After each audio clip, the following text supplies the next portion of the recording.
पिछले सेशन में हम लोगों ने जो है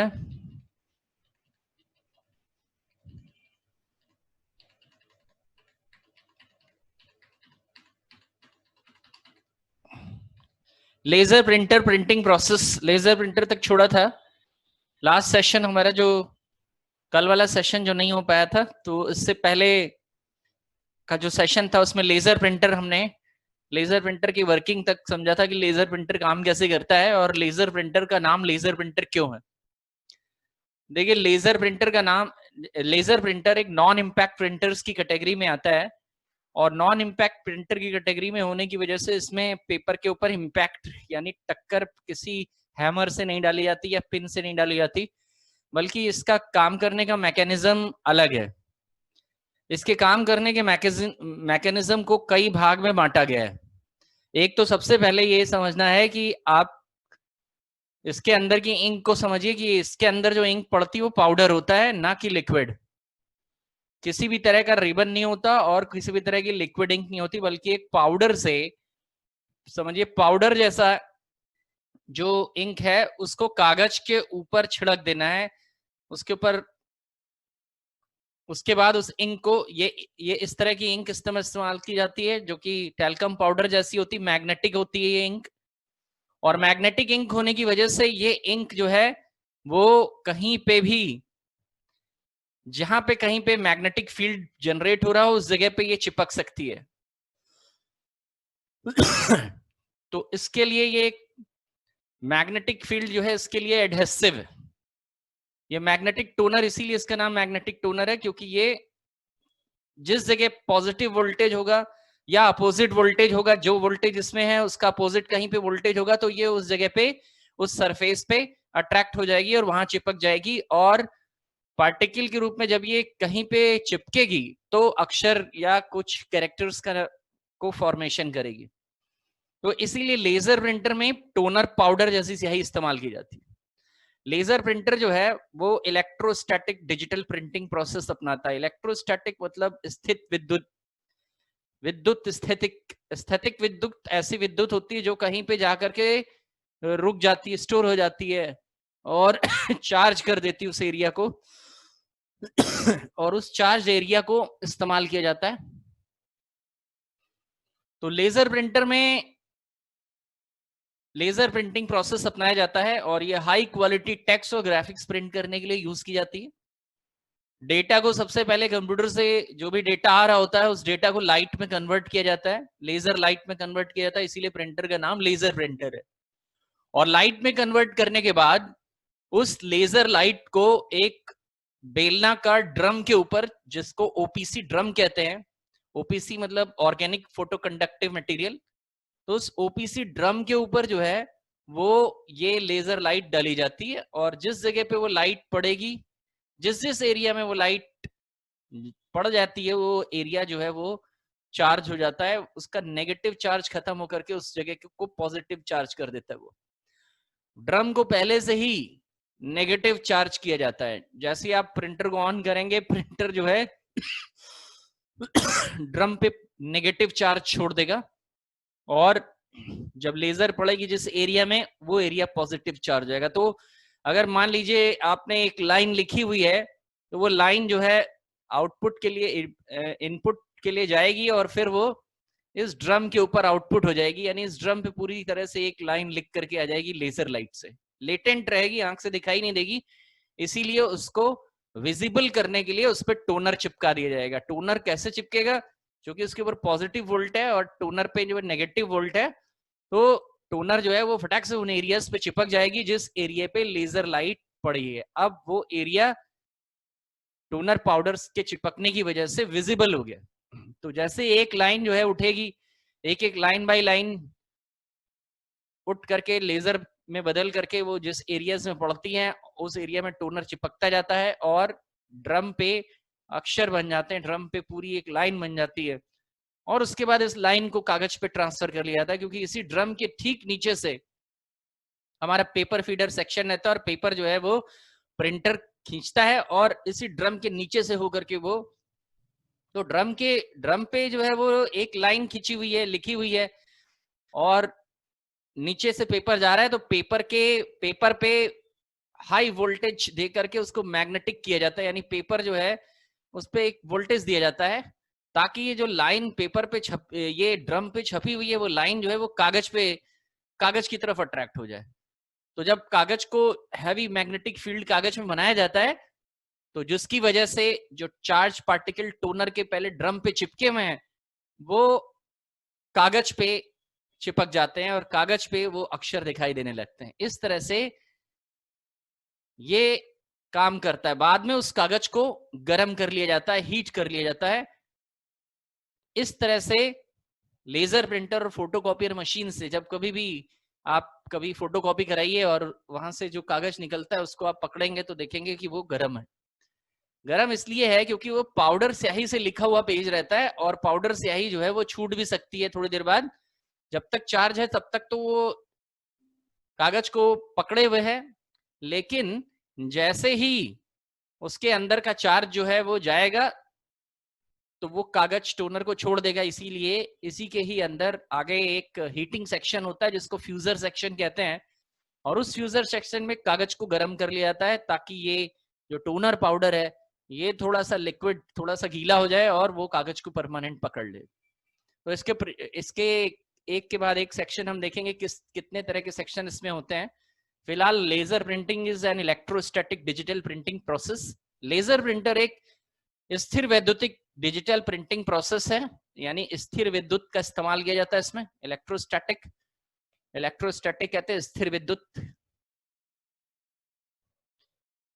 और स्थिर विद्युत इस्तेमाल करने की वजह से इसके अंदर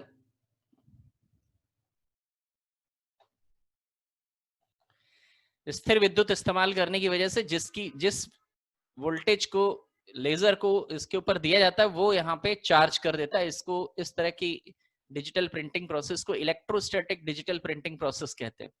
it produces high quality text and graphic. ये उच्च क्वालिटी के ग्राफिक्स और टेक्स्ट प्रिंट करता है, यानी इसकी प्रिंटिंग प्रोसेस जो है और उसका आउटपुट जो है आपको मिलेगा वो ज्यादा बेहतर मिलेगा। In laser printing the printing data converts into laser ring. तो आपके लिए जो प्रिंटिंग डेटा कंप्यूटर से आता है वो लेजर किरणों में बदलता है। That strikes over A negative charge cylindrical drum, जो कि एक नेगेटिव नकारात्मक चार्ज दिए हुए एक बेलनाकार स्ट्रक्चर के ऊपर, जिसको ड्रम कहते हैं, उसके ऊपर पड़ता है और it makes a latent image. और एक इमेज जो है लेटेंट माने जो छुपी हुई, आंखों से नजर नहीं आती है, क्योंकि वहां पे अगर किसी लाइट को, मान लीजिए लाइट हमारे पास है और उस लाइट को हम दीवार के ऊपर फोकस करें और उसके बाद बंद कर दें तो हमें आंख से कोई चीज दिखाई नहीं देगी। लेकिन लाइट जिस एरिया में पड़ी है उस एरिया में अगर वो फोटो सेंसिटिव है तो वो एरिया चार्ज हो जाएगा, तो कोई ना कोई इमेज जरूर बनेगी। तो उसी तरह जब ये लेजर बीम इस नेगेटिव चार्ज ड्रम बेलनाकार स्ट्रक्चर ड्रम के ऊपर पड़ता है तो वहां कुछ ना कुछ जरूर बनाता है। ये लेटेंट इमेज रहती है, आंखों से दिखाई नहीं देती। तो ड्रम पे ये लेटेंट इमेज का डाटा बन जाता है। The drum then selectively collects electrically charged powdered ink. उसके बाद ये ड्रम क्या करता है, ठीक इसी के नीचे एक टैंक बना होता है जिसके में ये पाउडर रखा रहता है। पाउडर इसी के नीचे रहे। उसके बाद उस पाउडर को ड्रम जो है वो अपनी तरफ अट्रैक्ट कर लेता है। क्यों? क्योंकि टोनर पे नेगेटिव चार्ज है और अब जो है ड्रम के ऊपर जो लाइट फोकस की है लेजर, उसने उसको पॉजिटिव चार्ज किया है। तो ये अपोजिट फोर्स होने की वजह से इस जगहों पे चिपक जाएगा। जैसे यहाँ को एक इमेज बनी हुई तो इन जगहों पे ये जाके जम जाएगा। Electric charged powdered ink toner. तो ड्रम जो है जब ये लेटेंट इमेज छप जाती है तो ड्रम जो है वो पाउडर्ड इंक को अपनी तरफ आकर्षित कर लेता है, अट्रैक्ट कर लेता है और इमेज जो है वो ड्रम के ऊपर दिखने लगती है। यानी कोई भी इमेज जो कंप्यूटर से आई होगी उसको पूरी तरह से पाउडर्ड इंक जो है वो आंख से, जो लेटेंट है वो आंख से दिखने वाली बना देती है। Then it transfers the image to paper, then the image is transferred on to paper. उसके बाद पेपर जो है उसके नीचे से गुजरता है और पेपर पे वो इमेज जो है वो प्रिंटर ट्रांसफर कर लेता है। कैसे ट्रांसफर करता है? पेपर पे एक हैवी मैग्नेटिक फील्ड बनाता है, तो ये जो मैग्नेटिक फील्ड से चिपके होते हैं ये हैवी मैग्नेटिक फील्ड की तरफ अट्रैक्ट हो जाते हैं और फिर कागज पे ज्यादा बड़ा मैग्नेट बना दिया जाता है, मैग्नेटिक फील्ड बनता है, जिससे कागज मैग्नेट की तरह उन अक्षरों को जो यहाँ पे ड्रम पे बने हैं अब उनकी तरफ अट्रैक्ट हो जाते हैं और कागज पे चिपक जाते हैं वो अक्षर। तो आपके सारे अक्षर जो है जो पहले ड्रम पे बने होते हैं वो कागज पे ट्रांसफर हो जाते हैं। Then the paper is heated in order to make it permanent. उसके बाद उस कागज को, जो कागज के ऊपर अक्षर ट्रांसफर कर दिए गए हैं, ट्रांसफर करने के बाद उस कागज को गर्म कर लिया जाता है। एक हीटिंग सेक्शन, फ्यूजिंग सेक्शन इसके अंदर है। तो कागज को गर्म करते ही टोनर जो है, पाउडर जो है वो कागज को परमानेंट पकड़ लेता है। इस तरह से यहाँ पे लेजर प्रिंटिंग काम करती है। तो लेजर प्रिंटिंग के लिए हमारे पास दूसरा मैकेनिज्म है, यहाँ कोई भी हैमर नहीं होता और ना ही कोई रिबन होता है जिसके ऊपर स्ट्राइक करके अक्षर प्रिंट किए जाते हैं। यहाँ लेजर और पाउडर इंक का इस्तेमाल किया जाता है और इलेक्ट्रोस्टैटिक एनर्जी, जिसको स्थिर विद्युत कहते हैं, उसका इस्तेमाल करके, जहाँ पे वोल्टेज स्थिर होकर के चार्ज हो जाता है जिस जगह पे, वहां से इमेज बनाई जाती है। इस वजह से इसको लेजर प्रिंटिंग कहते हैं। तो लेजर प्रिंटर में laser printing, digital printing process अपनाया जाता है और इसके लिए लेजर का इस्तेमाल किया जाता है, इसीलिए इसका नाम लेजर प्रिंटर होता है। कौन कौन से सेक्शन है लेजर प्रिंटर के अंदर? Let's see. Laser printer working क्या काम करता है? सबसे पहला काम है चार्जिंग। देखिए चार्जिंग, आप देख रहे हैं कि यहाँ पे इस पे ड्रम के ऊपर नेगेटिव चार्ज दिया गया। तो सबसे पहला काम ये है, जैसे ही हम प्रिंटर को ऑन करेंगे, अगर लेजर प्रिंटर को जैसे ही कोई ऑन करता है तो एसी वोल्टेज, नेगेटिव करंट जो है एसी नेगेटिव बना के उसके ऊपर एसी वोल्टेज जो है वो इसके ऊपर छोड़ दिया जाता है, जो कि नेगेटिव चार्ज कर देता है इसको। इस ड्रम को नेगेटिव चार्ज कर दिया जाता है सबसे पहले। तो पहला काम होता है charging. As soon as the printer is turned on, जैसे ही प्रिंटर को ऑन किया जाता है, AC voltage is given on drum, drum पे एसी वोल्टेज दे दिया जाता है to remove the residual charges made by previous image, ताकि अगर उसके ऊपर पिछले वाले किसी पेज की इमेज बनी हो तो वो इमेज पूरी की तरह से मिट जाए। It also initialises the drum, ये ड्रम को किसी भी वोल्टेज को स्टोर करने के लिए इनिशियलाइज कर देती है। इनिशियलाइज करना मतलब उसको किसी काम को करने के लिए तैयार करना। तो इमेज को, लेटेंट फोटो इमेज को लेने के लिए, जो कि लेजर से बन रही है, उसको अपने में अट्रैक्ट करने के लिए वो तैयार हो जाती है। तो इस काम को ड्रम में चार्जिंग करना कहते हैं, यानी ड्रम को सबसे पहले चार्ज किया जाता है और चार्ज करने के दौरान उसको वोल्टेज दिया जाता है कुछ, जिसकी वजह से उस ड्रम में मौजूद पुराना वोल्टेज हट जाता है और ड्रम रेडी हो जाता है नए पेज की रीडिंग लेने के लिए, नए पेज को प्रिंट करने के लिए। दूसरा पॉइंट है, दूसरा क्या होता है चार्जिंग के बाद? एक्सपोजिंग होती है। एक्सपोजिंग, ये जो लेजर बीम ड्रम के ऊपर पड़ रही है, इस काम को कहते हैं एक्सपोजिंग करना। एक्सपोज माने दिखाना उसको, क्या चीज दिखाना? लेजर बीम दिखाना। तो आपके एक्सपोजिंग सेक्शन में क्या होता है? Laser light selectively neutralises the negative charge. Neutralise माने शून्य कर देना, वो जो नेगेटिव चार्ज है उसको हटा देगी और उसके ऊपर फोटो, जो कि लेजर बीम है, उसमें आपके जो है फोटो इलेक्ट्रॉन्स, फोटो चार्ज रहता है और वो न्यूट्रलाइज कर देता है उस नेगेटिव चार्ज को और एक इलेक्ट्रोस्टैटिक इमेज जो है वो फॉर्म कर देता है आपके ड्रम के ऊपर। यानी ड्रम पे जब आपका लेजर लाइट पड़ेगा तो समझिए कि एक जैसे लाइट पड़ा तो कुछ ना कुछ, कोई ना कोई इमेज जो है वो इलेक्ट्रोस्टैटिक इमेज उस नेगेटिव चार्ज को खत्म करके वहां पे बनाई जाएगी। तो लेजर जो ये दिखाई जाती है इसको एक्सपोजिंग करना कहते हैं लेजर का। तो आपका चार्जिंग के बाद तुरंत एक्सपोजिंग सेक्शन शुरू हो जाता है और नेगेटिव चार्ज जो कि आपके ड्रम पे पड़ा हुआ है, हमारे ड्रम पे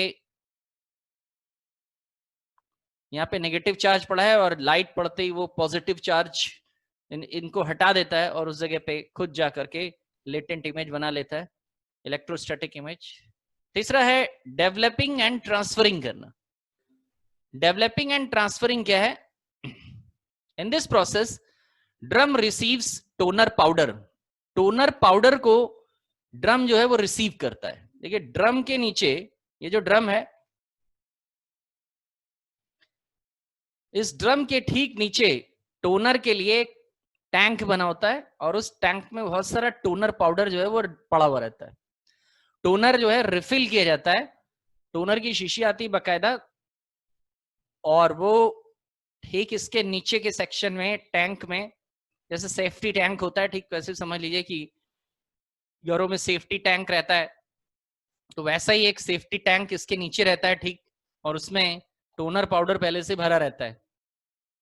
टोनर पाउडर इसलिए भरा रहता है ताकि जो इमेज बनी है उसको परमानेंट आंखों से देख सके। और टोनर पाउडर को डेवलपिंग एंड ट्रांसफरिंग सेक्शन में इस टोनर पाउडर का इस्तेमाल किया जाता है। In this process the drum receives toner powder. Drum जो है वो टोनर पाउडर को रिसीव करता है। कैसे रिसीव कर लेता है? पॉजिटिव और नेगेटिव चार्ज का खेल है। जो इमेज आई है वो लेजर बीम से बनी है। लेजर ने जिस जिस एरिया पे ड्रम पे उस बेलनाकार जो ग्रीन कलर का स्ट्रक्चर आप देख रहे हैं उसको ड्रम कहते हैं, उस ड्रम पे जो लेजर पड़ने के बाद अक्षर बने हैं या इमेज बनी है, कुछ भी बना है, वो जो है वो पॉजिटिव चार्ज पकड़ लेता है और जो टोनर है उसको नेगेटिव चार्ज दे दिया जाता है, और एक दूसरे के अपोजिट चार्ज होने की वजह से सेफ्टी टैंक खुलता है और उसमें मौजूद टोनर जो है वो फटाक से उस एरियाज पे चिपक जाता है। पार्टिकल टोनर पे, टोनर पार्टिकल जो है वो ड्रम के ऊपर चिपक जाते हैं। In this process the drum receives toner powder. Drum जो है वो टोनर पाउडर रिसीव करता है, यानी ड्रम के पास टोनर पाउडर को लेके जाया जाता है। Thus image is developed on drum with the particles of toner powder, जिसकी वजह से ड्रम पे इमेज बन जाती है टोनर पार्टिकल, यानी टोनर पाउडर के जरिए ड्रम पे इमेज छाप दी जाती है।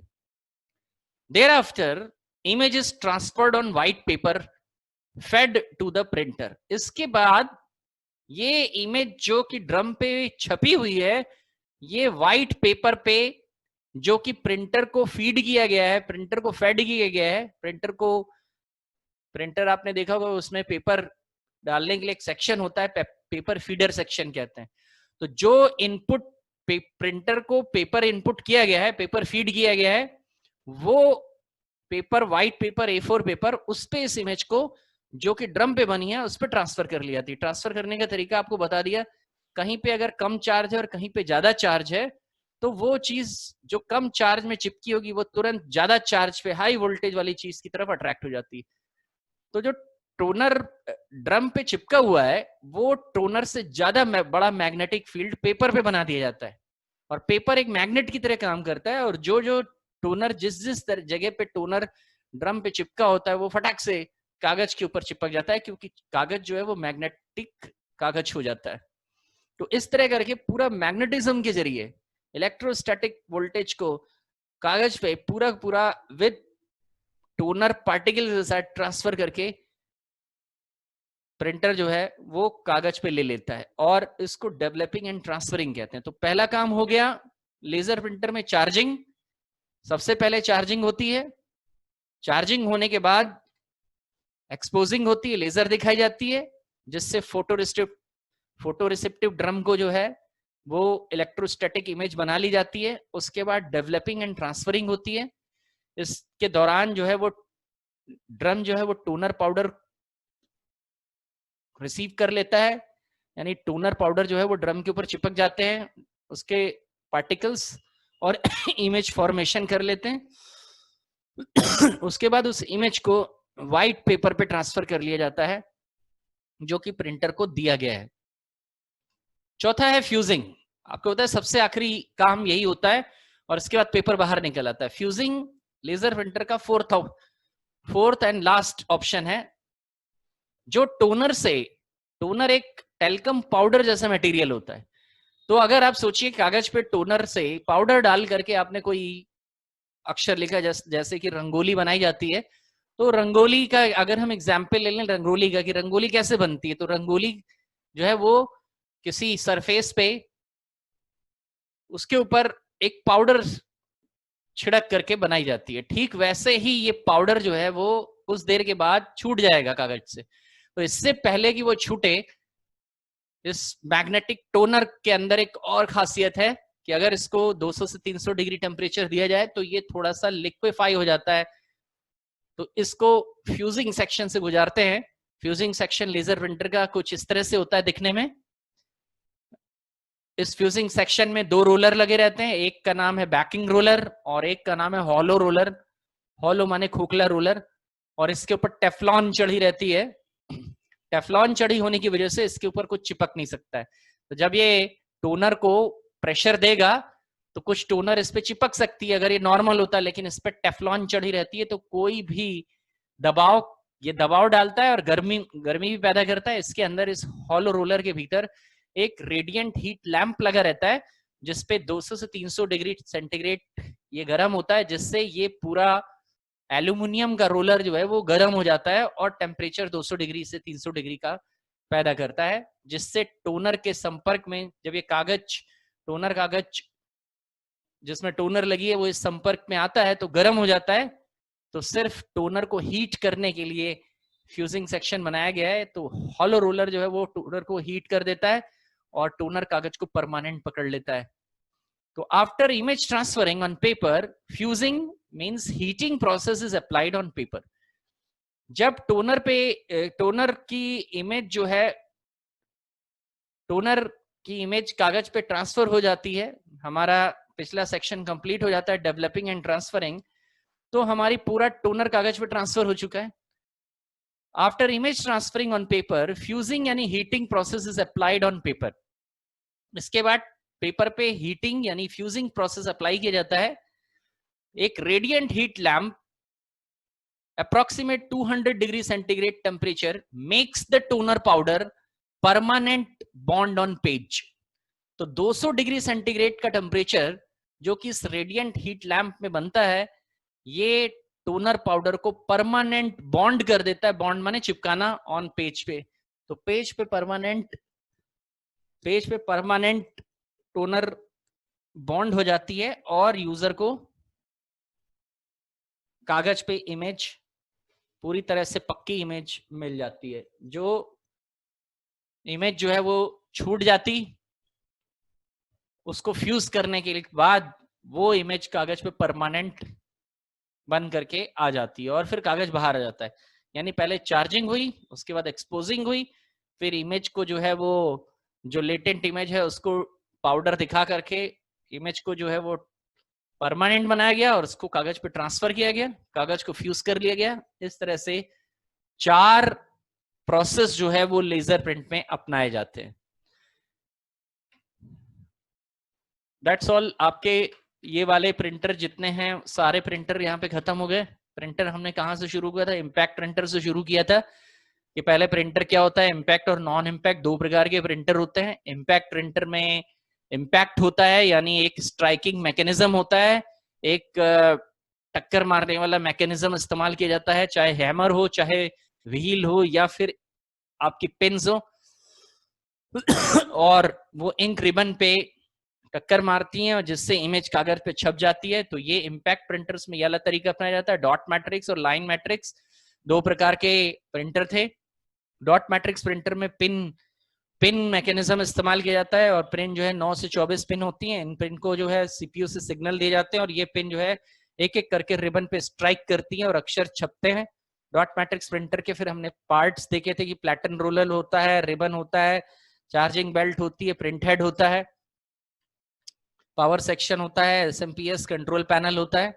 उसके बाद लाइन मैट्रिक्स प्रिंटर में हमारे पास ड्रम और चेन प्रिंटर थे। ड्रम प्रिंटर में एक सिलेंड्रिकल ड्रम होता है और वो सिलेंड्रिकल ड्रम रोटेट करता रहता है। सही पोजीशन आने पे उसका हैमर जो है वो सही पोजीशन पे स्ट्राइक करता है। इसमें हैमर लगे होने की वजह से रिबन पे सही जगह पे स्ट्राइक करने पे वो अक्षर प्रिंट हो जाता है। चेन में चेन लगी रहती है, सेम मैकेनिज्म जो कि उसका है आपके ड्रम प्रिंटर का, बस यहाँ पे चेन मैकेनिज्म इस्तेमाल होने की वजह से इसका नाम चेन प्रिंटर होता है। नॉन इम्पैक्ट प्रिंटर्स में हमारे पास जिसमें जिन प्रिंटर्स में इम्पैक्ट यानी टकराव नहीं होता वो सारे के सारे नॉन इम्पैक्ट प्रिंटर्स कहलाते हैं। तो नॉन इम्पैक्ट प्रिंटर में कोई टक्कर नहीं होता। लेजर प्रिंटर और इंकजेट प्रिंटर जो है वो इस कैटेगरी में है। इंकजेट प्रिंटर में क्या होता है, छिड़काव यानी इंक स्प्रे की जाती है। इंक स्प्रे करने के लिए कार्ट्रिज होती है, इंक जहां पे स्टोर होती है वो कार्ट्रिज सेक्शन कहलाता है। देखिए कार्ट्रिज चाहे किसी की भी हो, हर एक में कार्ट्रिज होती है। इंक जहां पे रहती है, स्टोर होती है, उसको कार्ट्रिज कहते हैं उस सेक्शन को। तो इंक कार्ट्रिज रहती है और इंक प्रोपेल करता है, छिड़काव करता है, ये स्प्रे करता है इंक को पेपर पे। और इंकजेट प्रिंटर में लिक्विड इंक इस्तेमाल की जाती है जो कि CYMK, सियान, मैजेंटा, येलो और ब्लैक कलर की होती है।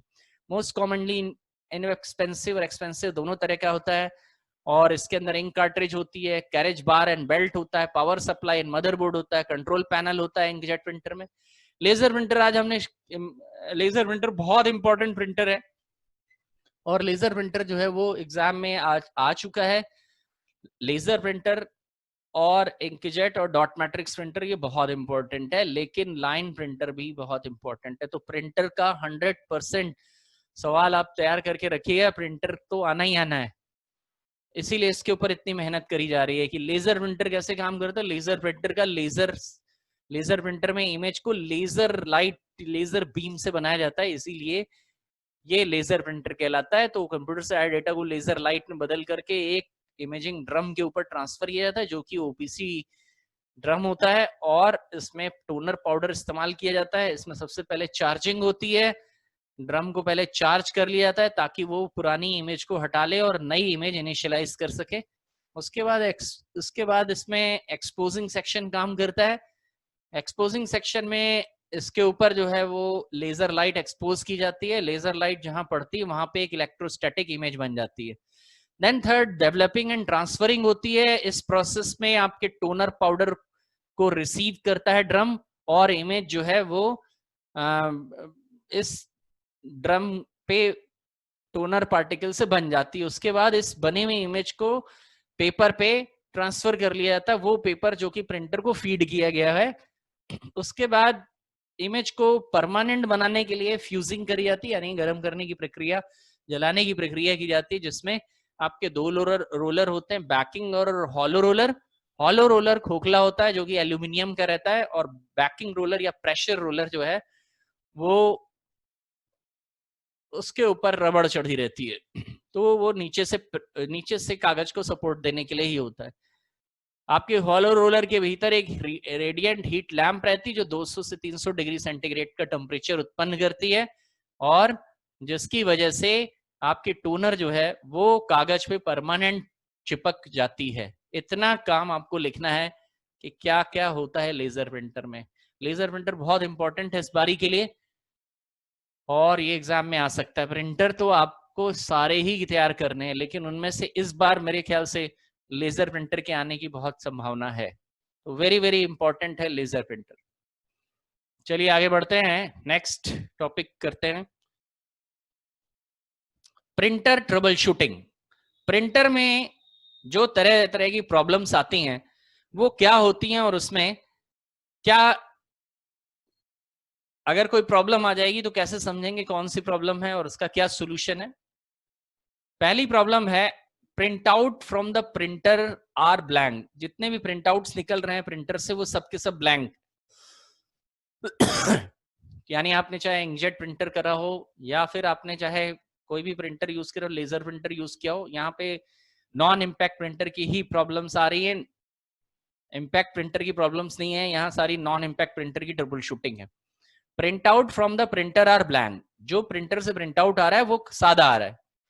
अब ये प्रॉब्लम क्यों आती है? This type of problem may be due to faulty ink cartridge. देखिए, एक अगर आपने प्रिंटर लगाया इंकजेट या लेजर प्रिंटर और उसके बाद आपने पेज लगा के प्रिंटिंग दी, आपने बाकी सब ऑप्शन सही है, लेकिन फिर भी प्रिंट आउट में जैसा सादा पेज गया है वैसे ही सादा पेज बाहर निकल के आ रहा है, तो सबसे पहली फॉल्ट है इंक कार्ट्रिज या टोनर कार्ट्रिज जो है वो इसकी फॉल्ट है। फॉल्टी इंक कार्ट्रिज और toner cartridge, laser printer uses toner cartridge, तो ये टोनर कार्ट्रिज की लेजर टोनर कार्ट्रिज की और इंक में इंक कार्ट्रिज की फॉल्ट है।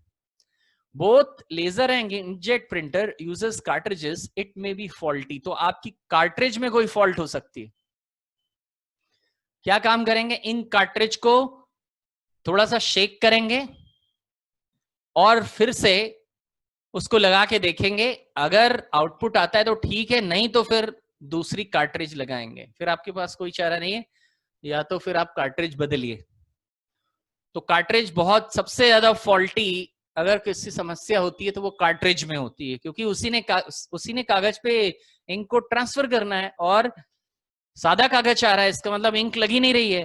तो इंक कार्ट्रिज के अंदर की फॉल्ट की वजह से प्रिंटर सफेद ब्लैंक पेज जो है वो छोड़ने लगता है। पूरा पेज पे कुछ भी नहीं छपेगा, भले ही सब कुछ कागज पे दिख रहा है, आपको स्क्रीन पे दिख रहा है, आप प्रिंट कर रहे हैं, लेकिन कागज पे आउटपुट नहीं मिल रहा है हमारा।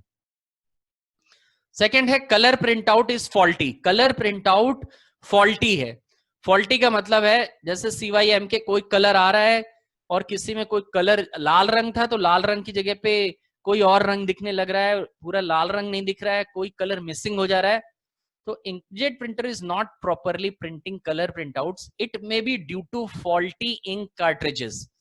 Faulty ink cartridges, ink cartridges के खराब होने की स्थिति में ये प्रॉब्लम आती है। इंक कार्ट्रिज के खराब तब होता है जैसे आपने इंकजेट प्रिंटर में, मैंने आपको बताया था कि इंकजेट प्रिंटर में स्याही से इंक भरी जाती है, रिफिल की जाती है। अब रिफिलिंग के दौरान कोई गड़बड़ी हो गई या फिर कोई इंक CYMK में से कोई इंक खत्म हो गई, यूजर को पता नहीं चल रहा है, तो उससे प्रिंट आउट निकल रहा है, तो वो जो है आपका फॉल्टी होने की वजह से कलर कुछ मिक्सिंग गड़बड़ हो जा रही है। तो फॉल्टी इंक कार्ट्रिजेस की वजह से ऐसा होगा। ऐसे में तुरंत, क्योंकि इंकजेट प्रिंटर में बहुत ज्यादा ऑप्शन नहीं रहते, इंकजेट प्रिंटर की जो कार्ट्रिज होती है वो बहुत जल्दी खराब हो जाती, आपको दूसरी कार्ट्रिज बदलनी पड़ेगी। तो colour print out faulty, that means आपका inkjet printer is not properly printing colour printouts, it may be due to faulty ink cartridges, replace your ink cartridge, तुरंत आप उसको बदल ले। Printer lights are flashing, printer की light, printer का जो control panel होता है, जब कभी भी कोई भी डिवाइस हो अगर उसमें पावर आ रही है तो उसमें एक पावर इंडिकेटर यानी एलईडी रहती है, और वो एलईडी हमको कुछ इंडिकेट करती रहती है। लेकिन अगर वो एलईडी बार बार फ्लैश करने लगे तो दैट मीन्स वो कुछ सिग्नल दे रही है, और ये सिग्नल जो है वो प्रिंटर की एरर के बारे में बताता है। प्रिंटर में जो लाइट होती है प्रिंटर की टर्न ऑन वाली लाइट, वो एरर के केस में फ्लैशिंग करने लगती है, तो कुछ एरर्स को ये बताती है। अब ये जितनी भी फ्लैशिंग करेगी एरर, हर फ्लैश का कुछ और मतलब होता है। क्या है प्रिंटर में, printer lights are flashing, problem है प्रिंटर की लाइट फ्लैश कर रही है। तो कौन सी लाइट फ्लैश कर रही है, क्योंकि इंकजेट प्रिंटर में बहुत तरह की लाइट होती है। अगर कार्ट्रिज स्टेटस की लाइट फ्लैश कर रही है, लिखा रहेगा कार्ट्रिज स्टेटस, कार्ट्रिज स्टेटस के लिए अलग लाइट होती है आपके इंकजेट प्रिंटर में। तो अगर printer cartridge status is flashing, check the top cover of printer. जो प्रिंटर का टॉप कवर है, प्रिंटर में एक टॉप कवर होता है जिससे कार्ट्रिज को ढक लिया जाता है। देखें कि प्रिंटर का टॉप कवर जो है वो बंद कर दिया है कि नहीं, या फिर कार्ट्रिजेस निकल जाती है, उनको प्रॉपरली इंस्टॉल तो नहीं की, इंस्टॉल किया गया है कि नहीं।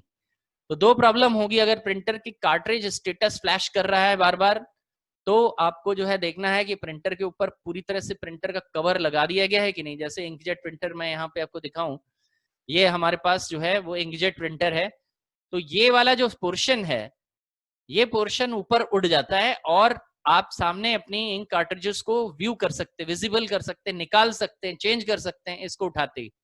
तो ये उठा रह गया और आप ऐसे ही प्रिंट आउट दे रहे हैं, तो यहाँ पे जो इसके कंट्रोल पैनल में लाइट है वो बार बार फ्लैश करेगी, आपका फ्लैश करके बताएगी कि कुछ एरर है। आपने जो है वो डोर जो है प्रिंटर का वो ओपन करके रखा है, या फिर कार्ट्रिज को ठीक से इंस्टॉल नहीं किया। ये जो प्रिंट कार्ट्रिज आप यहाँ पे देख रहे हैं, ये प्रिंट हेड के भीतर जाती है और ठीक से उसको इंस्टॉल नहीं करने की वजह से आपको ये एरर मिल सकती है। तो कार्ट्रिज जो है वो फ्लैश करेगी। आपकी जो स्टेटस लाइट है, power light is flashing, power light flash कर रही है बार बार, इसका मतलब क्या है, प्रिंटर रेडी है प्रिंट करने के लिए डॉक्यूमेंट प्रिंट करने के लिए रेडी है। कभी कभी प्रिंटर में पेज नहीं होता और यूजर प्रिंट दे देता है, तो अब ऐसे में आपके पास जो पावर लाइट है वो बार बार फ्लैश करेगी। दैट मीन्स प्रिंटर में पेज डालिए और प्रिंटर पेज तैयार है, रेडी है एक्सेप्ट करने के लिए, प्रिंट करने के लिए। तो फ्लैश करने में हमारे पास इतने तरह की प्रॉब्लम है। Horizontal white line inkjet printer पे, हॉरिजेंटल व्हाइट लाइन आ रही है इंकजेट प्रिंटर में, एक सफेद पड़ी हुई लाइन कागज पे आ रही है। इफ लाइन्स और dots are appearing on print out, अगर कभी भी किसी प्रिंट आउट में बिंदीदार लाइन या कुछ डॉट्स आ रहे हैं, तो इसका मतलब है वो कार्ट्रिजेस क्लीनिंग के लिए आपकी कार्ट्रिज में कुछ प्रॉब्लम हो गई। देखिए जो इंक से रिलेटेड काम होते हैं वो सारे के सारे कार्ट्रिज जिसमें इंक भरी जाती है उससे रिलेटेड एरर आएगी। अगर पेज में कोई रंग ज्यादा आ रहा है या कम आ रहा है या कोई लाइन आ रही है वर्टिकल हॉरिजेंटल, तो सारा का सारा ये इंक से, जहां पे इंक स्टोर होती है वहां की प्रॉब्लम होती है। तो पहला काम क्या करेंगे, क्लीनिंग का काम किया जाएगा। Clean the cartridges manually, cartridges को मैनुअली साफ करें। साफ करने के लिए उसको जो है कॉटन से साफ किया जाता है, और प्रिंट हेड को क्लीन करें कॉटन से यूजिंग क्लीनिंग बटन। एक तो इसमें क्लीनिंग बटन भी होता है, साथ ही आप उसको मैनुअली किसी साफ कपड़े से मैनुअली क्लीन भी कर सकते हैं। तो हॉरिजेंटल व्हाइट लाइन के केस में no power to printer, printer में कोई भी पावर नहीं आ रही है तो प्रिंटर का फ्यूज बर्न हो गया होगा, पावर सप्लाई एसएमपीएस खराब हो गया होगा, एसी सप्लाई फेल हो गई होगी, या मदरबोर्ड का लॉजिक बोर्ड, मदरबोर्ड जो है वो शॉर्ट हो गया होगा।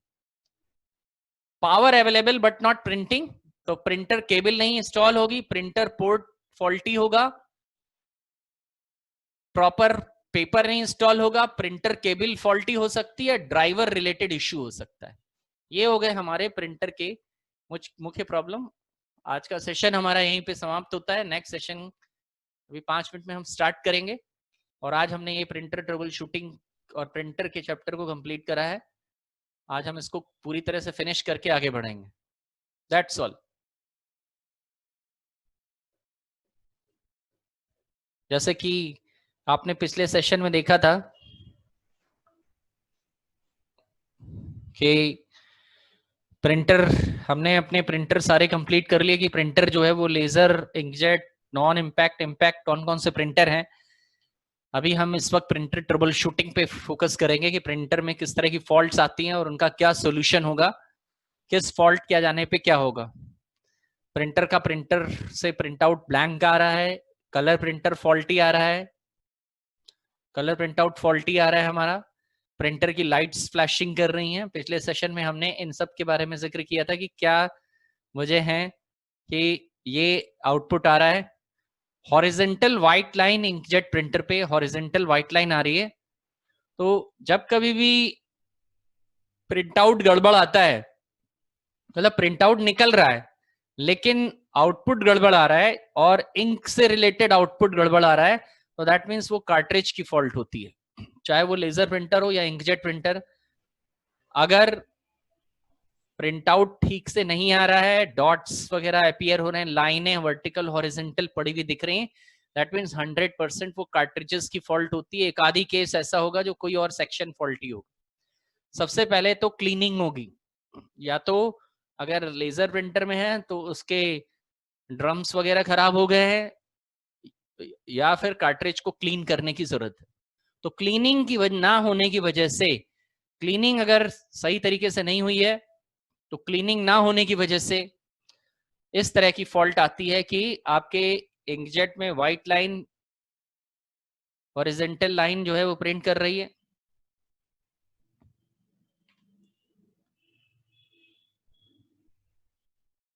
No power to printer. हमने कहा प्रिंटर में कोई पावर नहीं आ रही, तो ये रीजन हो सकते हैं। फ्यूज प्रिंटर में पावर सप्लाई सेक्शन के अंदर फॉल्ट हो सकती है। प्रिंटर की इंटरनल, प्रिंटर का भी एक एसएमपीएस होता है, वो फॉल्टी हो सकता है। एसी सप्लाई जो है वो फॉल्टी हो सकती है, मदरबोर्ड का लॉजिक बोर्ड, इसके मदरबोर्ड में लॉजिक बोर्ड होता है जिसमें सीपीयू वगैरह लगा रहता है, वो खराब हो सकता है। पावर अवेलेबल है लेकिन प्रिंट आउट नहीं हो रहा है, ये भी बहुत कॉमन प्रॉब्लम है। पावर आ रही है, सब कुछ आ रही है, लेकिन प्रिंटर से प्रिंट आउट नहीं निकल रहा है। तो प्रिंटर की केबल ठीक से नहीं लगाई गई है, प्रिंटर का पोर्ट कनेक्शन फॉल्टी है जहां पे प्रिंटर लगाया है, या प्रिंटर में पोर्ट में कोई फॉल्ट हो सकती है। देख लें कि पेपर प्रिंटर में प्रॉपरली इंस्टॉल है कि नहीं। ऐसा तो नहीं है कि आपने पेपर, प्रिंटर पे पेपर ही नहीं है और आप प्रिंट आउट दिए जा रहे हैं एक के बाद एक, तब भी प्रिंट आउट नहीं निकलेगा। प्रिंटर केबल में भी फॉल्टी, और driver related issue, driver, printer के ड्राइवर में कोई प्रॉब्लम हो सकती है, सॉफ्टवेयर जो प्रिंटर का होता है उसके अंदर कोई प्रॉब्लम हो सकती है। तो इस केस में एक बार अगर प्रिंटर सब कुछ सही है फिर भी नहीं आ रहा है, एक बार सिस्टम को रिस्टार्ट भी कर ले। सिस्टम रिस्टार्ट करके भी प्रिंटिंग जो है वो दोबारा से देखें, शायद प्रिंटिंग चलने लगेगी। तो ये कुछ ट्रबल शूटिंग कहते हैं, एरर्स। ये एरर्स क्या है कॉमन, ये हमसे पूछ सकता है कि प्रिंटर की लाइट्स फ्लैश कर रही हैं, व्हाट आर द रीजन। तो आपको वो रीजन बताने होंगे कि कौन से रीजन की वजह से ये फॉल्ट आ रही हैं। जैसे प्रिंटर से प्रिंट आउट ब्लैंक निकल के आ रहा है, बताइए कारण क्या है। तो आपको बताना होगा क्या कारण है जिससे ये हो रहा है।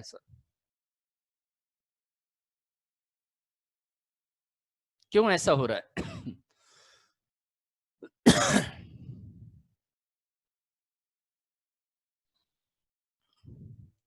Backup and restore next topic है।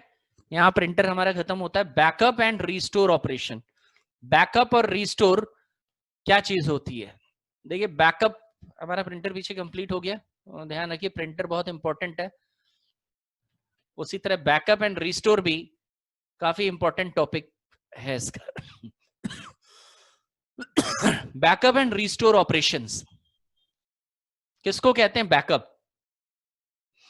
बैकअप का मतलब होता है, अगर कंप्यूटर बैकअप की बात करें तो कंप्यूटर बैकअप का मतलब होता है आपके को अपने डेटा की या किसी सिस्टम की डुप्लीकेट कॉपी बना करके रख लेना।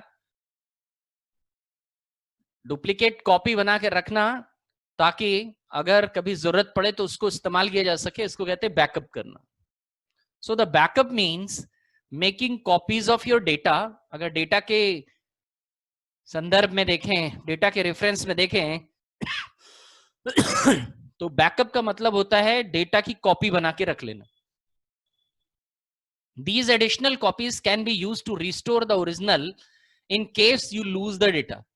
अगर आप डेटा लॉस करते हैं तो आप, अगर मान लीजिए कोई हार्ड डिस्क फेल हो गई या मेरा कंप्यूटर खराब हो गया, तो मैंने उसका डेटा बैकअप अपने पेन ड्राइव में रखा हुआ है अपनी इंपॉर्टेंट फाइल्स का, तो उसको हम किसी दूसरे कंप्यूटर पे जाके रिस्टोर करा सकते हैं।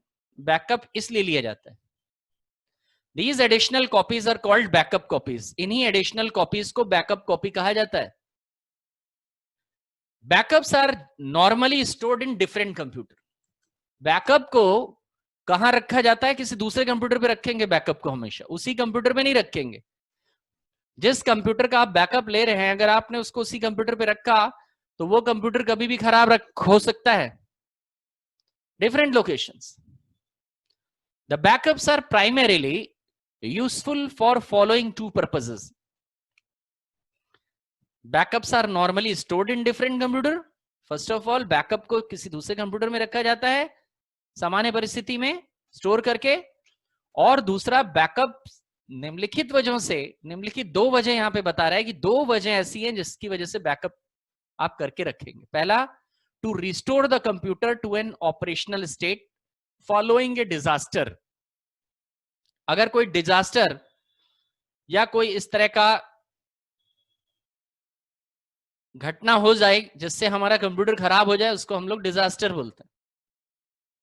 डिजास्टर माने आपदा। कोई हार्ड डिस्क खराब हो गई, शॉर्ट सर्किट हो गया, आग लग गई या चोरी हो गई कंप्यूटर की, तो उसके अंदर मौजूद डेटा भी चला जाएगा। इसलिए आप उसको पहले से ही किसी दूसरी जगह भी साथ साथ रखते जाइए उस डेटा को, ताकि आप रिस्टोर करा सकें और दूसरा कंप्यूटर लगा के आप अपने काम को ऑपरेशनल कर सकें। तो कंप्यूटर को ऑपरेशनल स्टेट में एक डिजास्टर के बाद ला सकें, इसलिए हम बैकअप लेते हैं। To restore files that are accidentally deleted और करप्टेड, साथ ही एक्सीडेंटली किसी यूजर से कोई फाइल जो है डिलीट हो गई हो या करप्ट हो गई हो, उसको भी सही करने के लिए रिस्टोर कराना, मतलब पुरानी स्थिति में लेके आना, इन दो कामों के लिए बैकअप लिए जाते हैं। ये तो हो गया बैकअप, और वो बैकअप क्यों लिया जाता है, क्या कारण है इस बैकअप को लेने का। Right protection of software, software का राइट प्रोटेक्शन। राइट प्रोटेक्शन, आप अपने सॉफ्टवेयर, आपको विंडोज मिला है तो उसमें आप राइट प्रोटेक्शन कैसे लगाएंगे। राइट प्रोटेक्शन लगाने का मतलब, अगर आपने कोई फाइल बनाई है और कोई दूसरा यूजर आकर के उसको खोल करके उसके अंदर चेंज कर लेता है, तो वो ये चेंजेस ना कर पाए, उसके लिए राइट प्रोटेक्शन लगाना पड़ता है आपको अपने सॉफ्टवेयर्स में। कैसे लगेगा ये right protection? Right protection is the ability of a hard, right protection करने की फैसिलिटी हार्डवेयर और सॉफ्टवेयर दोनों में होती है। जैसे पेन ड्राइव होगी, जैसे माइक्रो एसडी कार्ड्स हो गए, तो इनके अंदर भी आपकी फ्लॉपी डिस्केट हो गई, तो इन फ्लॉपी डिस्केट के अंदर ऐसी सुविधा रहती है हार्डवेयर लेवल की कि आप उसके अंदर एक राइट नॉच बनी रहती है, उसको अगर हम सेट कर दें तो आप उस पेन ड्राइव के अंदर कुछ भी ऐड नहीं कर पाएंगे। तो किस राइट प्रोटेक्शन का मतलब है एडिंग नॉट अलाउड, यानी मेकिंग द हार्डवेयर और द सॉफ्टवेयर प्रोग्राम और ए फाइल रीड ओनली। जब आप किसी चीज को रीड ओनली बना देते हैं, दैट मीन्स राइट प्रोटेक्शन कर देते हैं उसका। Right protection is the ability of a hardware or a software program that prevents or restricts data to be written to it। देखिए, राइट प्रोटेक्शन वो गुण है जो किसी हार्डवेयर या सॉफ्टवेयर प्रोग्राम के ऊपर अगर लगाया जाए तो वो डेटा को लिखने से मना कर देती है, उसके ऊपर डेटा नया नहीं लिखा जा सकता या उसके अंदर चेंज नहीं किया जा सकता है। Right protection means making things read only, यानी चीजों को रीड ओनली बनाना राइट प्रोटेक्शन कहलाता है। तो राइट प्रोटेक्शन की वजह से आप अपने सॉफ्टवेयर प्रोग्राम्स, हार्डवेयर, डेटा, इन सब को राइट प्रोटेक्ट कर सकते हैं, जिससे उस पे अवांछनीय राइटिंग, अननेसेसरीली उसके अंदर कोई डेटा सेव नहीं किया जा सकेगा। Windows user can write protect using read only attribute. Windows के अगर आप इस्तेमाल करने वाले हैं, विंडोज के यूजर हैं आप, तो आप right protection read only attribute के जरिए एक फाइल में लगा सकते हैं। क्या आप नहीं चाहते कि आपकी फाइल को कोई चेंज कर सके, तो मेक इट रीड ओनली, उसको रीड ओनली बना लिया जाए। बट इन लिनक्स, अगर आप लिनक्स को इस्तेमाल कर रहे हैं तो ये काम chmod, change mod, modification, changing modification, chmod command के जरिए फाइल या फोल्डर को राइट प्रोटेक्शन मोड में डाला जा सकता है। यहां पे हम एक विंडोज फाइल पे राइट प्रोटेक्शन मोड कैसे लगाया जाता है, सॉफ्टवेयर राइट प्रोटेक्शन मोड कैसे लगाया जाता है, उसको देखेंगे। क्या है, कैसे लगाया जाएगा। कोई फोल्डर या फाइल ली गई है तो आपको कुछ नहीं करना, उस पर राइट क्लिक करना है। जैसे हम किसी फाइल के ऊपर राइट क्लिक करते हैं, एक प्रॉपर्टीज नाम का ऑप्शन आता है, और जो प्रॉपर्टीज ऑप्शन में दिखेगा आपको, वो ये दिखेगा। ये एक छोटा सा स्क्रीन डायलॉग बॉक्स हमने यहाँ पे लिया हुआ है, और इस स्क्रीन डायलॉग बॉक्स में सारे ऑप्शन है। ये किसी भी फाइल फोल्डर की प्रॉपर्टीज में आएगा आपको, चाहे फाइल की प्रॉपर्टीज में देखें, चाहे फोल्डर की प्रॉपर्टीज में, ये ऑप्शन आना ही आना है। तो आपको उस फाइल को, जैसे आप फाइल पे राइट प्रोटेक्शन लगाने जा रहे हैं, तो आप फाइल को सेलेक्ट करेंगे, राइट क्लिक करेंगे, और सबसे नीचे प्रॉपर्टीज कमांड आता है, उस पर क्लिक करेंगे। यहाँ एट्रीब्यूट्स जो देख रहे हैं, उस एट्रीब्यूट्स में एक लिखा है रीड ओनली एट्रीब्यूट। ये रीड ओनली एट्रीब्यूट है। इस एट्रीब्यूट को लगाने के बाद अप्लाई करके ओके कर देंगे। अब आप इस फाइल को अगर खोलेंगे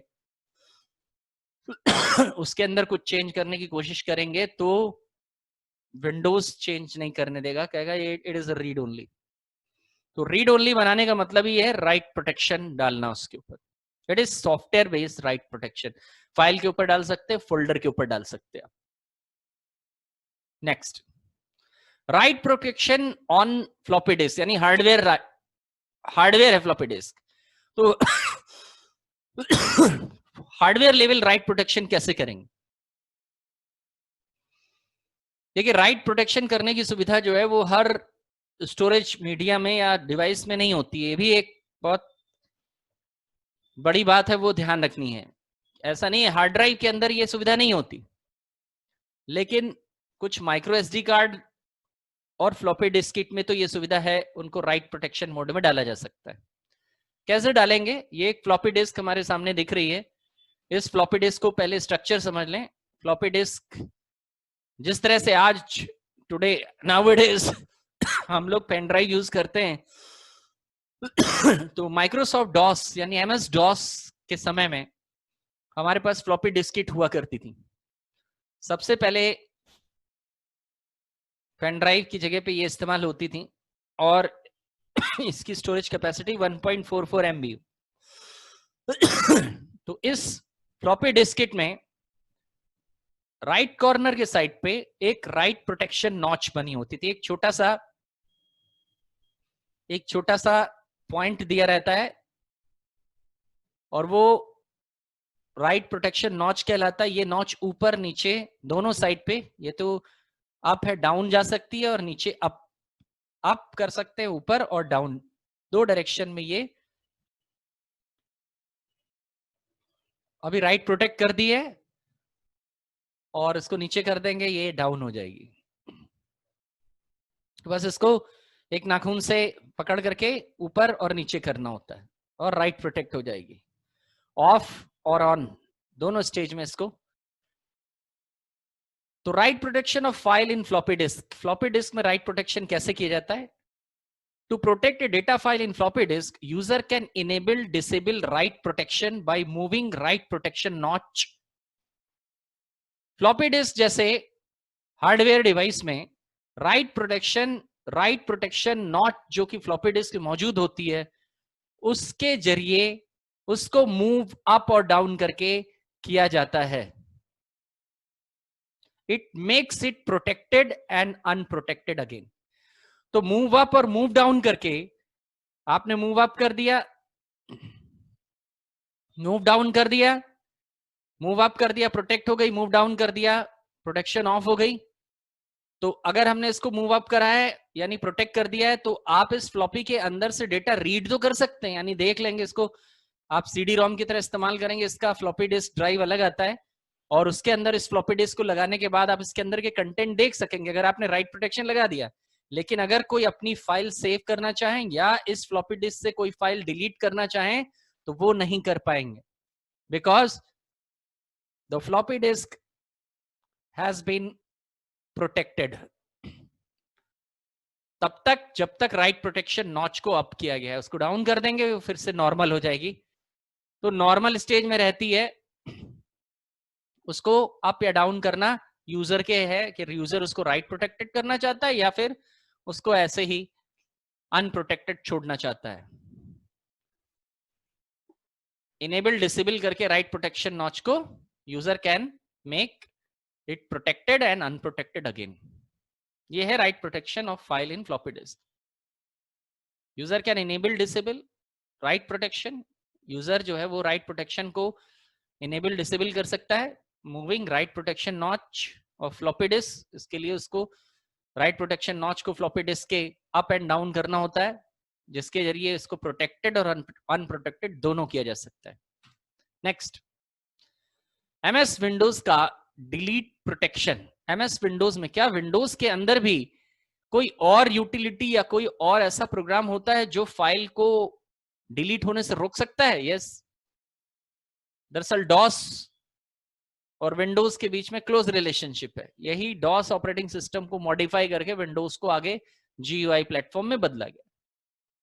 तो माइक्रोसॉफ्ट ने क्या विंडोज में कोई डिलीट प्रोटेक्शन सुविधा दी है? कभी कोई फाइल, अक्सर यूजर से कोई फाइल डिलीट हो जाती है, या अक्सर ऐसा होता है कि अगर हमने अपना कंप्यूटर सिस्टम किसी दूसरे को दिया है तो उसने मौका पाके मेरी कुछ फाइलों को डिलीट कर दिया, तो हम उन फाइलों को वापस कैसे पाएंगे? क्या कोई डिलीट प्रोटेक्शन बनाई गई है अभी तक कि फाइल ऐसे डिलीट हो जा रही है? जैसे कि विंडोज में रिसाइकिल बिन होता है, तो क्या पहले से रिसाइकिल बिन होता था डॉस में भी? नहीं, डॉस जैसे ऑपरेटिंग सिस्टम में रिसाइकिल बिन नहीं बनाया गया था। तो उस वक्त फाइलें कैसे जो है प्रोटेक्ट की जाती थी? क्या उस वक्त कोई मैकेनिज्म इस्तेमाल किया जाता था? क्या था वो? ये हम इसमें पढ़ेंगे। Microsoft introduce undelete command. Microsoft ने अनडिलीट नाम के कमांड को परिचय करवाया, इंट्रोड्यूस कराया टू रिकवर डिलीटेड फाइल। देखिए, रिसाइकिल बिन से पहले अनडिलीट नाम का कमांड होता था डॉस में, और इसके जरिए विंडोज में भी ये कुछ दिनों तक था। प्योरली ये डॉस में आता था अनडिलीट। तो इसके जरिए, इस अनडिलीट कमांड के जरिए डिलीट प्रोटेक्शन किया जाता था। यानी फाइलों को अगर किसी ने गलती से, डॉस में हम काम कर रहे हैं और फाइल डिलीट कर दी, तो मैं अनडिलीट कमांड के जरिए अपनी फाइलों को वापस ला सकता हूं। ठीक वैसे ही जैसे रिसाइकिल बिन से आप अपनी फाइलों को रिस्टोर कर सकते हैं। कैसे काम करता है इसमें यहां पे 3 बताया है, 3 ऑप्शन की। इस वक्त 3 ऑप्शन ही बनाए गए थे। एक था delete sentry. Delete sentry, it offers 3 levels of protection. Undelete करने के लिए 3 प्रोटेक्शंस बनाई गई थी। अनडिलीट सेंट्री क्या है? Undelete sentry, let's see undelete sentry क्या है। Undelete sentry, it provides highest level of protection. सबसे उच्च लेवल की प्रोटेक्शन जो है फाइलों को ये प्रोवाइड करता था। कैसे करता था? By creating a hidden directory. ये एक डायरेक्टरी यानी एक फोल्डर बनाता था, जिसको सेंट्री के नाम से वो फोल्डर बनता था। सेंट्री के नाम से वो फोल्डर बनता था। It is a hidden directory, यानी ये डायरेक्टरी यूजर्स को जिस तरह हिडन फाइलें हमें नजर नहीं आती है, उस तरह से ये हिडन डायरेक्टरी नजर नहीं आती थी। और this sentry file is used to record copy of deleted file by creating a hidden directory named sentry to record copy of deleted file. तो ये एक हिडन सेंट्री नाम से एक फोल्डर बनता था या डायरेक्टरी बनती थी, जिसमें डिलीटेड फाइलों के रिकॉर्ड को रख लिया जाता था, यानी उन डिलीटेड फाइलों को स्टोर कर लिया जाता था। रिसाइकिल बिन की तरह था, लेकिन रिसाइकिल बिन नाम नहीं था, बल्कि सेंट्री नाम रखा गया था उसका। Sentry uses 7% of your disk space.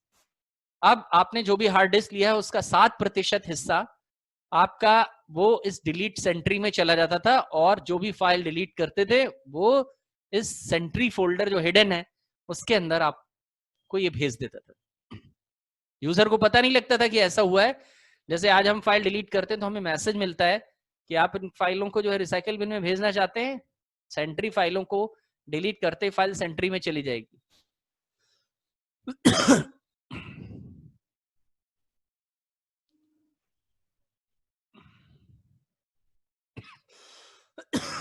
Sentry uses 7% of your disk space. अगर लिमिट जरूरत से ज्यादा हो गई, यानी 7% से ज्यादा स्पेस आपने यूज करना शुरू कर दिया, तो ओल्ड फाइलें डिलीट हो जाएंगी, यानी पुरानी फाइलों को डिलीट कर देगा और फिर स्पेस बन जाएगा। Delete tracker, delete tracker utility क्या करती थी? It allows you to recover if you have not written over it by the disc.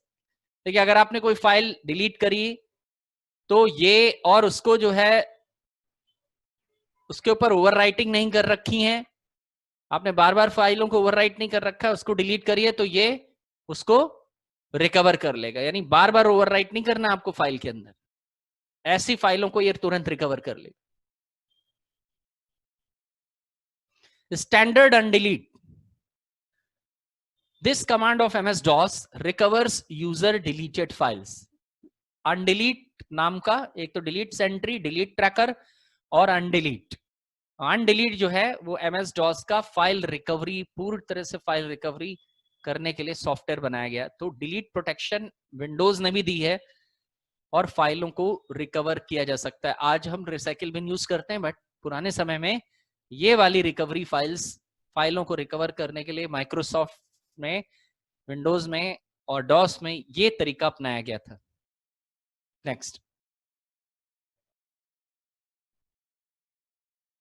Backup and restore procedure. Backup और रिस्टोर के लिए क्या तरीके अपनाए जाते हैं? बैकअप कितने तरह का होता है? और अगर हमको किसी फाइल का बैकअप लेना है तो कैसे लिया जाएगा और कितने प्रकार के बैकअप्स होते हैं, बहुत इंपॉर्टेंट है, एग्जाम में कई बार ये आया है। साथ ही एक और खासियत है इस क्वेश्चन की, ये आपको प्रैक्टिकल में भी मिल सकता है, एक प्रैक्टिकल भी आपको देना है, तो उस प्रैक्टिकल में किसी बार बैकअप के, वैसे ये हर बार नहीं आता है लेकिन कभी कभी किसी वजह से आईसीटी रिसोर्स लेने की वजह से ये बैकअप वाला सवाल भी कभी कभी रह सकता है। यानी प्रैक्टिकल जो आपको देना है उसमें आपको Word, Excel, PowerPoint, C plus plus, C वगैरह इन सब से आएगा। एक जो आपने इस सैम में प्रैक्टिकल ले रखा है उसकी बात करें, वाइवा वाइज भी आपको देना होगा। और जो लिखित एक पेपर आएगा आपको, लिखित जो जो प्रैक्टिकल आप करेंगे उसको लिखेंगे भी, तो जो लिखित पेपर है उसमें एक आध बार ये बैकअप और रिस्टोर में बैकअप कितने प्रकार के होते हैं इससे भी रिलेटेड एक बार सवाल आ चुका, तो इसको भी हम तैयार करके रखेंगे कि बैकअप जो हम लेते हैं वो कितने तरह का होता है। बैकअप विंडोज में, विंडोज एनटी में या विंडोज ऑपरेटिंग सिस्टम में बैकअप नाम का एक कमांड होता है, और बैकअप यूटिलिटी आपकी हार्ड ड्राइव से या सेकेंडरी स्टोरेज डिवाइस से बैकअप लेती है और उसको कहीं और नेटवर्क में सेव करती है। जैसे अभी पिछले 2 ही 3 स्लाइड पिछले हमने जिक्र किया था कि बैकअप होता क्या है। बैकअप का मतलब है कि आप अपने डेटा की कॉपी बना करके कहीं रख लेते हैं। तो एंटरप्राइज में बैकअप कहाँ रखा जाता है? एंटरप्राइजेस में जहां पे इंपॉर्टेंट डेटा की इंपॉर्टेंस बहुत ज्यादा है, तो उस डेटा को उसी सिस्टम पे नहीं रखा जाता। अगर आपने डेटा कहीं किसी सिस्टम का लिया है तो अगर आप उसको उसी सिस्टम पे रख लेंगे तो कोई फायदा नहीं। फायदा तब है जब उस बैकअप को किसी और सिस्टम पे ट्रांसफर करके रखा जाए। तो बैकअप नाम का कमांड विंडोज के अंदर बना है। पुराने ऑपरेटिंग सिस्टम एक्सपी वगैरह में इस कमांड का नाम है एंटी बैकअप, और ये कंट्रोल पैनल में जोड़ दिया गया है। अब जो विंडोज 7 वगैरह है, ये बैकअप नाम का कमांड विंडोज में नया एक यूटिलिटी बना दी गई है पूरी कंट्रोल पैनल में, बैकअप, जिसके जरिए हम पूरी हार्ड ड्राइव का बैकअप ले सकते हैं, ऑपरेटिंग सिस्टम का बैकअप ले सकते हैं और उसको नेटवर्क में पूरा ओएस का बैकअप लेके नेटवर्क में स्टोर करके रख सकते हैं। लेकिन यहाँ डाटा बैकअप की बात हो रही है, ऑपरेटिंग सिस्टम का बैकअप लेने की बात नहीं है, डेटा के बैकअप लेने की बात हो रही है। तो डेटा का बैकअप और ये जो बैकअप कमांड है, ये कितने तरह का बैकअप होता है इस स्लाइड में हम ये देखेंगे। बैकअप हमारे कितने तरह के होते हैं, जैसे यहाँ देख रहे हैं normal backup, copy backup, incremental backup और डिफरेंशियल बैकअप। तो इस तरह के बैकअपों में क्या फर्क है? नॉर्मल बैकअप किसको कहते हैं? कॉपी बैकअप लेते हैं तो वो क्या होता है? इंक्रीमेंटल बैकअप क्या होता है? डिफरेंशियल बैकअप क्या होता है? इसको हम समझेंगे। उससे पहले हम बैकअप लेने के प्रोसीजर को एक बार फिर से बिना स्लाइड के एक बार समझ लेते हैं ऐसे मैनुअली कि बैकअप करने से क्या होता है, और बैकअप करने के दौरान विंडोज अगर बैकअप लेता है तो क्या कोई ऐसा खास काम करता है?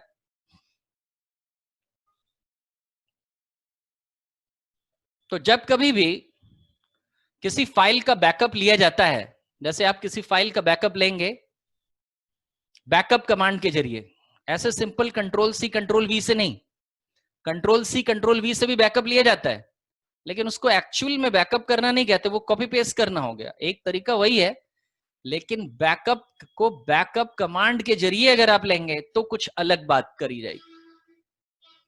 वो अलग बात क्या होगी?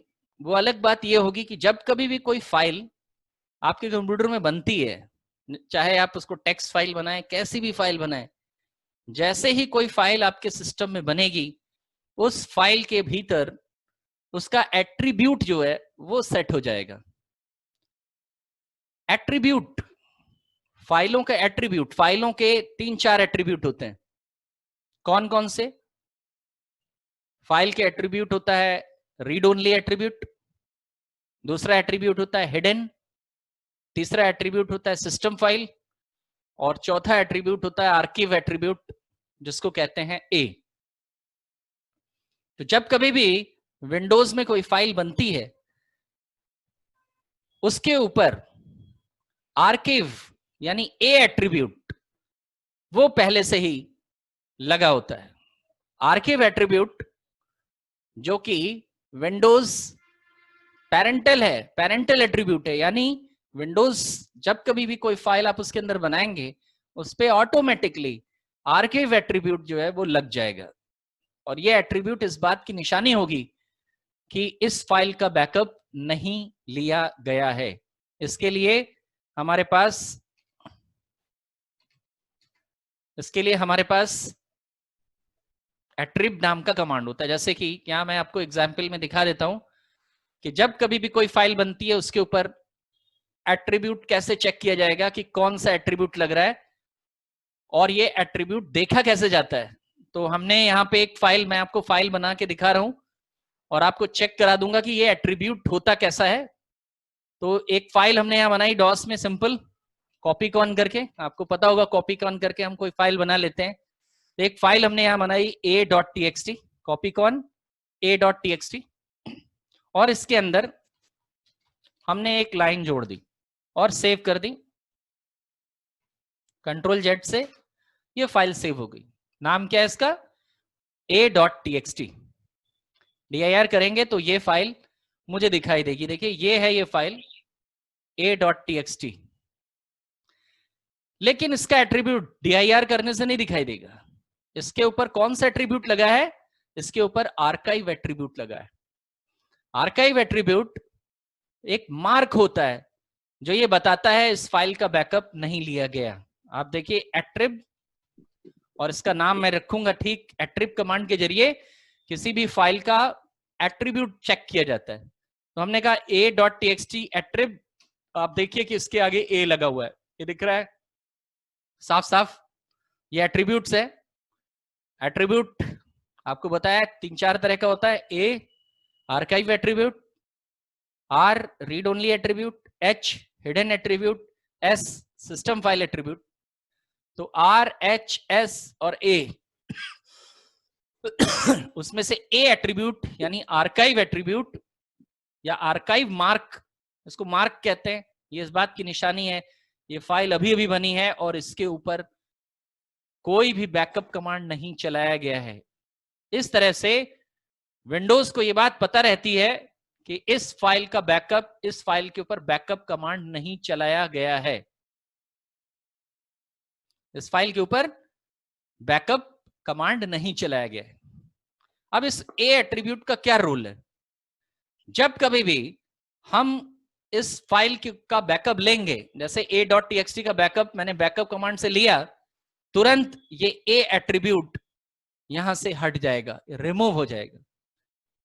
ये ए एट्रीब्यूट विंडोज ने इसके ऊपर लगा रखा है सिर्फ इस बात की निशानी के लिए, ये मार्क लगा रखा है कि ये फाइल, इसके ऊपर अभी तक बैकअप नहीं चला है। अगर इसके ऊपर बैकअप चला दिया जाएगा तो इसका ए एट्रीब्यूट यानी ए मार्क हट जाएगा। तो जितनी बार भी मार्क ये हटेगा, ये ए मार्क यहां से हट जाएगा। तो जितने भी बैकअप होते हैं, कुछ बैकअप्स मार्क हटाते हैं और कुछ बैकअप्स मार्क नहीं हटाते। यहाँ पे कुछ एक जगह पे इन थ्योरीज में मार्क्स का जिक्र किया गया है, तो वो मार्क्स क्या है? यही वाला ए मार्क है जो मैंने अभी आपको दिखाया। ये बैकअप मार्क, आर्काइव मार्क, ये हटता है कुछ बैकअप्स में, और कुछ बैकअप में आपको 4 बैकअप करने हैं, नॉर्मल, कॉपी, इंक्रीमेंटल और डिफरेंशियल।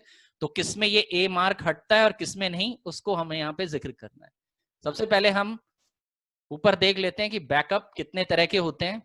बैकअप होता क्या है पहले ये बताएंगे कि बैकअप का मतलब होता है, backup means making copies of your data. Backup का मतलब होता है कि आप अपने डेटा की कॉपी बना लेते हैं so that these additional copies can be used to restore the original data, ताकि ये जो कॉपी आपने बैकअप बना रखी है, जब डेटा जरूरत हो तो हम इसकी दोबारा से, डेटा लॉस होने पे दोबारा से उसका ओरिजिनल डेटा बना सकें। The additional copies are backups. ये जो एडिशनल कॉपी आपने बना के रखी है डेटा की, या कॉपी करके कहीं डेटा रखा है, इसको बैकअप कहते हैं। The backups are normally stored in different computer. पिछला ही नोट से ये कि पिछला ही नोट है ये कि बैकअप जो है वो दूसरे कंप्यूटर में रखा जाता है, उसी कंप्यूटर में नहीं रखा जाता। Windows has backup utility. Windows के पास एक बैकअप नाम का कमांड होता है। देखिए बैकअप पूरा एक कमांड है।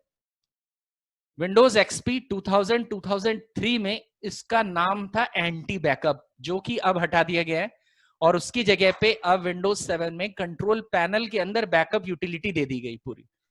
लेकिन हम यहाँ पे जो रेफरेंस ले रहे हैं और नया वाला भी रेफरेंस ले रहे हैं तो वही एंटी बैकअप वाला ले रहे हैं। तो बैकअप यूटिलिटी टूल है टू टेक बैकअप कॉपी और योर इंपॉर्टेंट डेटा।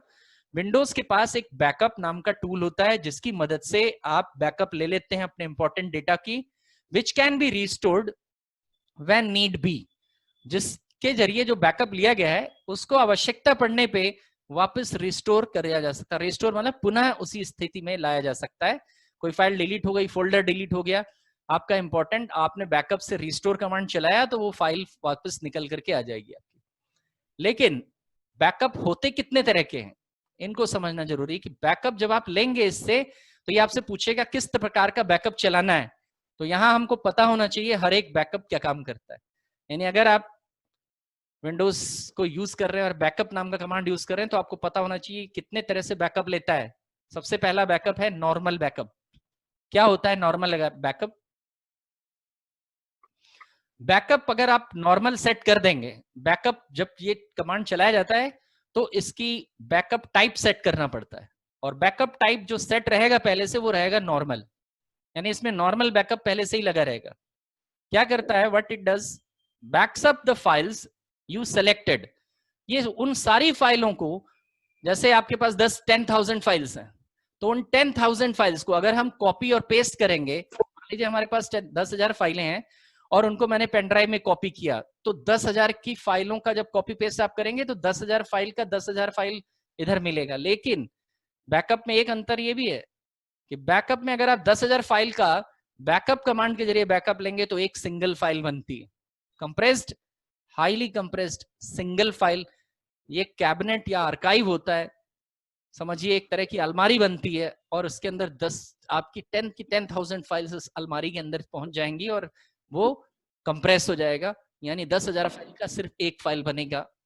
और जब हम अनकंप्रेस करेंगे तब उनमें से जितनी भी फाइलें वो वापस निकल के आएंगी। इस तरह का बैकअप में ये सुविधा रहती है, तो इसीलिए लोग बैकअप लेते हैं। इंडस्ट्री में बैकअप लिया जाता है 10,000 फाइल का 10,000 बैकअप, 10,000 जगह पे, वो जगह भी ज्यादा घेरती हैं, तो इसीलिए बैकअप कमांड की अपनी इंपॉर्टेंस है। तो बैकअप जितनी भी फाइल का आप लेंगे, नॉर्मल बैकअप क्या करेगा, बैकअप लेगा, it backs the file you selected and marks them as the files have been backup. आपको अभी बताया कि मार्क एक होता है ए एट्रीब्यूट, तो ये मार्क लगा देगा, मार्क कर देगा। मार्क करने का मतलब उन फाइलों से जिनका बैकअप लिया गया है उनसे ए एट्रीब्यूट हटा देगा। मार्किंग करना कहते हैं उसको। इस पे ए मार्क पहले लगा है ऑटोमेटिकली, यानी बैकअप नहीं लिया है, लेकिन आपने उसको नॉर्मल बैकअप लगा के बैकअप लगाया, बैकअप ले लिया, लेने के बाद तुरंत उन फाइलों से ए एट्रीब्यूट हट जाएगा, जो इस बात की निशानी होगी कि विंडोज के लिए कि इन फाइलों का बैकअप ले लिया गया है। इसको हम लोग नॉर्मल बैकअप कहते हैं। नॉर्मल बैकअप मानी सामान्य बैकअप। कॉपी बैकअप क्या करता है, दूसरा बैकअप है कॉपी बैकअप। देखिए नॉर्मल बैकअप कॉपी बैकअप जैसा होता है, लेकिन इसकी एक खासियत बस ये है कि ये सारी फाइलों का बैकअप लेता है, लेकिन वो जो मार्क हटाने की प्रक्रिया है वो नहीं करता है। Backs up the file you selected but doesn't marks them as the files have been backed up. तो जब कॉपी बैकअप आप इस्तेमाल करने लगेंगे तो कभी ये आपको पता नहीं लगेगा। अगर आप उनका एट्रीब्यूट चेक करेंगे तो उनका एट्रीब्यूट आपको ए ही दिखाई देगा।